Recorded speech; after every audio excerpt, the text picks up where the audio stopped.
good. I mean, there are only two known commandments that God had given them that we have recorded. One was, don't eat of the tree of the knowledge of good and evil, nor touch it, lest you die. And they were also told to keep and dress the garden. You think, easy enough. Why, who could mess that up? You know, two simple little commands. A lot of other trees, all kinds of other trees. Stay away from that one. A man couldn't do that, could they? And they ate of that tree, the knowledge of good and evil, and sin.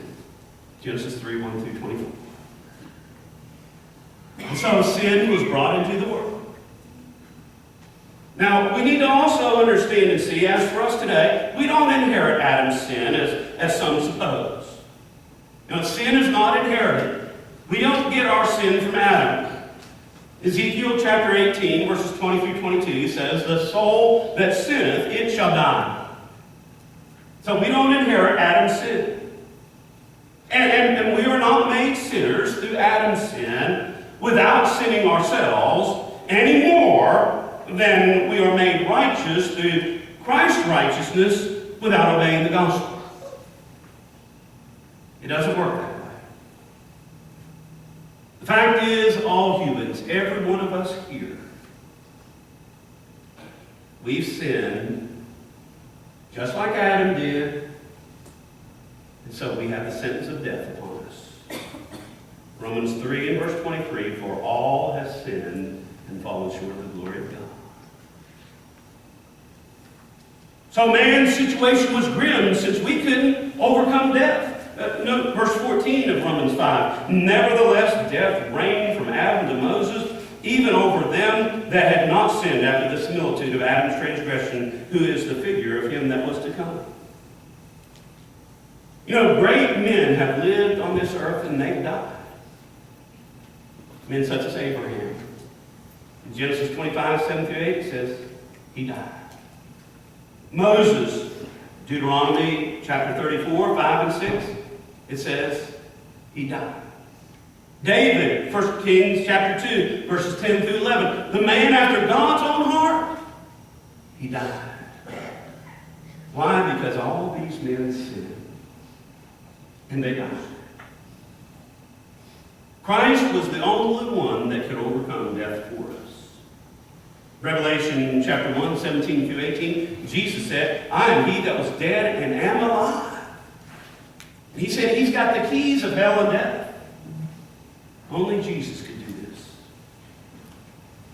And the fact of the matter is, only a gift from God could possibly save us. Verse 15 tells us, but not as the offense, so also is the free gift. For if through the offense of one many be dead, much more the grace of God, the gift of grace, which is by one man, Jesus Christ, hath abounded unto many. We were lost for sure without God's love, mercy, and grace. We would have to spend eternity in hell without God's gift of justification. But instead, Christ paid the penalty for us. He tasted of death for every man, Hebrews 2 and verse 9. What could we possibly offer God that would merit our being saved and his acceptance after we sin? There's nothing we have to offer all on our own. And since it is a free gift, we can't do anything to earn it or merit it.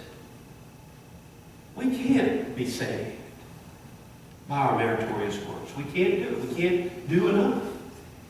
For by the works of the law shall no flesh be justified, Galatians 2 and verse 16.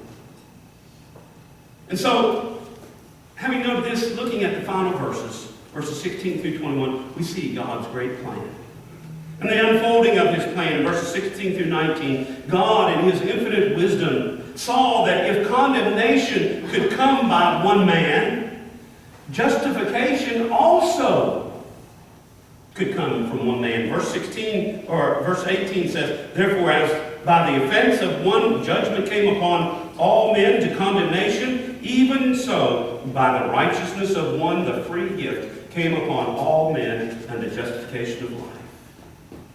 Just as one man could bring death into the world through sin, one man could bring life through righteousness.